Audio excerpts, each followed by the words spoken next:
Nosso canal está bombando e agradecemos a você que tem nos ajudado, compartilhando e se inscrevendo. Obrigado a todos que estão juntos a gente nesse canal.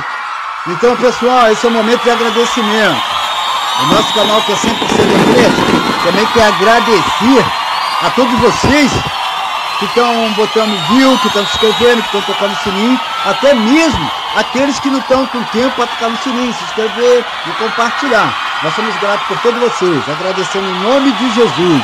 Fique com nós. Tchau, tchau, tchau, tchau, tchau, tchau. Bom final de semana mais uma vez.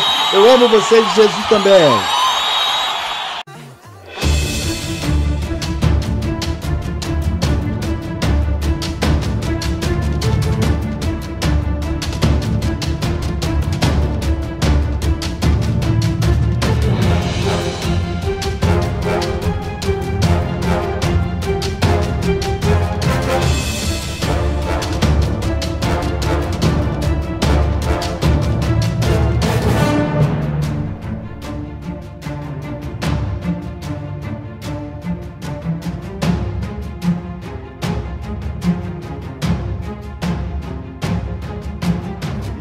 Tem o WhatsApp também, 021 99903 5329. Isso, porque esse programa hoje ele vai ter uma audiência incrível, porque, professor... Muitas dúvidas. Prazer estar com vocês aqui. O caso é o seguinte, aconteceu esse caso no Rio de Janeiro desde o dia 6, ou seja, o Carioca está acusando, a cidade está fornecendo uma água turva, com gosto ruim, com cheiro de terra, e a gente está numa situação que a gente não sabe se isso é um problema da SEDAI, se isso é um problema da água, onde começa esse problema, professor?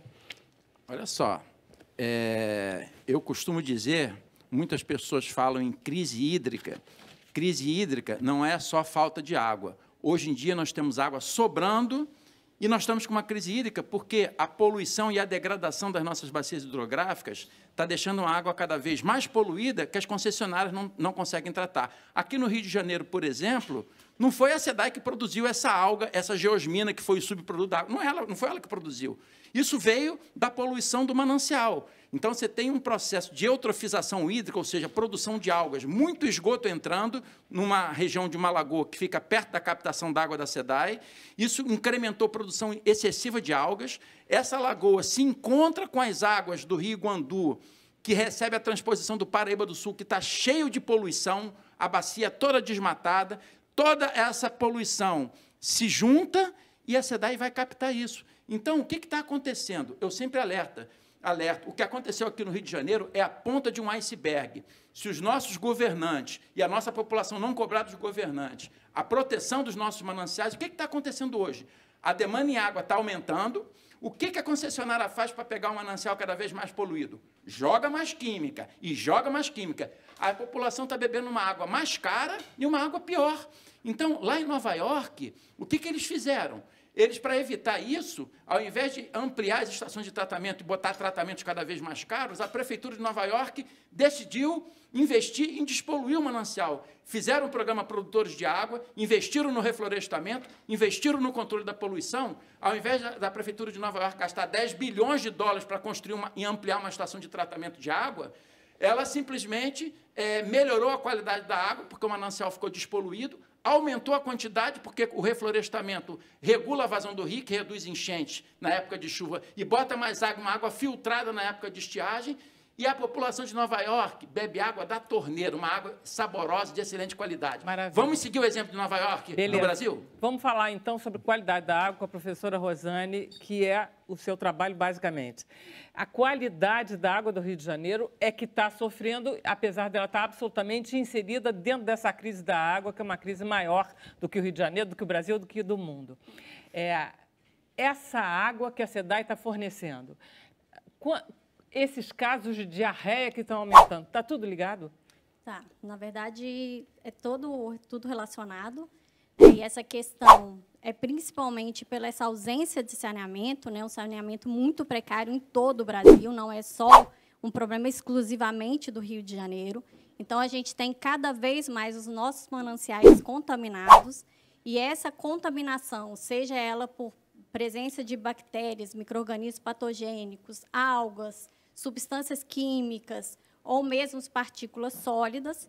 Essas alterações da qualidade da água, ela ocorre de forma natural, né, seja por processos de chuva intensas ou secas, períodos de secas muito prolongadas, ou pela ação do homem, como, por exemplo, o lançamento de esgoto doméstico e industrial sem nenhum tipo de tratamento ou com tratamento inadequado. Tá. Então, todos esses impactos causados nos mananciais faz com que a qualidade da água dos nossos mananciais estejam sendo alteradas. E, com isso, compromete todo o processo produtivo da água nas estações de tratamento de água. A senhora está falando de quantos casos de morte por diarreia acontecem no Brasil anualmente? A gente tem dados do Ministério da Saúde, né, dados bem atuais, que aproximadamente 4.000 pessoas adoecem e vão a óbito por causa de diarreia e normalmente relacionadas a doenças de transmissão hídrica. Ou seja, tudo ligado à água. Posso fazer um comentário sobre esse assunto, a sua pergunta? No meu entender, no caso da SEDAI, aqui no Rio de Janeiro, a SEDAI devia, de forma urgente, existe a portaria número 5 do Ministério da Saúde, que são os padrões de potabilidade. Tem mais de 70 parâmetros que caracterizam a potabilidade. A SEDAI alega e afirma que a água que está sendo distribuída é potável.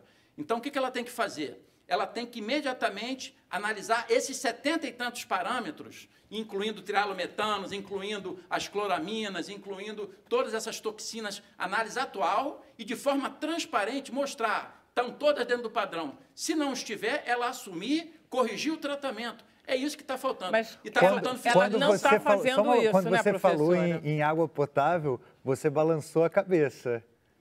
É porque, na verdade, assim, o conceito de água potável, né, é esse atendimento ao padrão de potabilidade que ele é estabelecido pelo Ministério da Saúde. Então, o conceito de água potável tem que ser uma água isenta de micro-organismos patogênicos, com presença de substâncias químicas a níveis aceitáveis, né, não acima dos níveis máximos permitidos pela portaria, mas a gente não pode esquecer que faz parte também do padrão de potabilidade fornecer uma água que não apresente alteração na cor, né, não apresente alteração no odor e, principalmente, no gosto da água. Professora, porque a população, a primeira percepção da população vai estar relacionada a essas características, a aparência, o gosto e o odor, porque eles não têm acesso a essas análises do padrão de potabilidade. Então, essa alteração nessas características perceptíveis pela população é que faz com que isso se torne uma situação insegura para a população e a população tende a rejeitar e não consumir essa água. Pois é, professor, pensando exatamente o oposto. Se eu tenho uma água clara, não turva, incolor, beleza, sem cheiro, sem gosto, essa água necessariamente está boa? Ou eu também posso, como está todo mundo aqui no Rio de Janeiro agora, desconfiando de toda e qualquer água? Na verdade, a produção de água, ela tem que ser vista como uma cadeia produtiva, né, como qualquer outro produto. Então, é preciso ter um controle de qualidade, desde o manancial de abastecimento, então, o conhecimento das características da água do manancial, porque são essas características do manancial que vão definir qual a melhor tecnologia de tratamento que deve ser adaptada e adequada para determinada situação.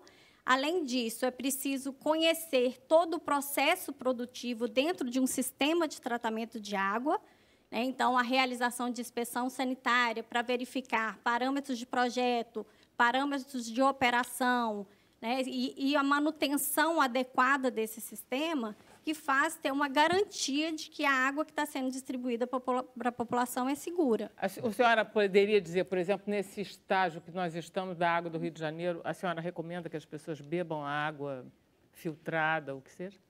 É complicado você fazer esse tipo de afirmação, porque nós temos micro-organismos, nós temos algumas algas, substâncias químicas que fazem... Nós podemos confiar na declaração do presidente da SEDAI quando ele diz: eu bebo essa água está potável, podem beber? Não, a água não está potável, porque se ela está apresentando alteração, né, é uma água mais turva. Isso. Uma água que está Com cheiro e apresentando gosto e tem um cheiro forte. Isso não é considerado potável porque são as características que são perceptíveis da população. E essa população, é intuitivo essa rejeição. Tá. Eu queria fazer um complemento. Primeiro, alguns indícios ficam bem claros nesse problema daqui do Rio de Janeiro. Primeiro, o manancial degradado, que os órgãos ambientais não estão dando devido prioridade a isso, os governos não estão dando. Segundo, há indícios de possíveis negligências no processo de controle da vigilância sanitária no trabalho da SEDAI. Quem fiscaliza a SEDAI, a concessionária, é a AGENER, que é a agência reguladora, e o órgão de vigilância sanitária. Então, pode ter havido, possivelmente houve, porque você tem que cobrar as análises, cobrar as medidas. E eu também recomendaria, frente a isso, como a SEDAI recomenda que a água está boa, primeiro, a população que está com a água com alto... Isso é opinião minha. A água tem alto gosto. A concessionária alega que ela não faz mal à saúde, mas ela está cristalina, isso pode ter isenções, mas temos que usar água com cloro. O carvão ativado, ele absorve o cloro. Eu acho que é importante que o cloro é necessário, que está previsto na portaria o cloro residual, mas ele não faz nenhum bem para a saúde. Então, é uma medida protetiva que você faz. Agora, está tendo uma polêmica grande, se a gente tem que ferver a água. Aí existe uma polêmica nesse sentido. Se você tem problemas de poluição com risco de patógenos, você tem que ferver. Se você, então, porque estão mas aumentando. a água está chegando com turbidez, é perigosa. A água Eu tenho uma dúvida em relação ao filtro.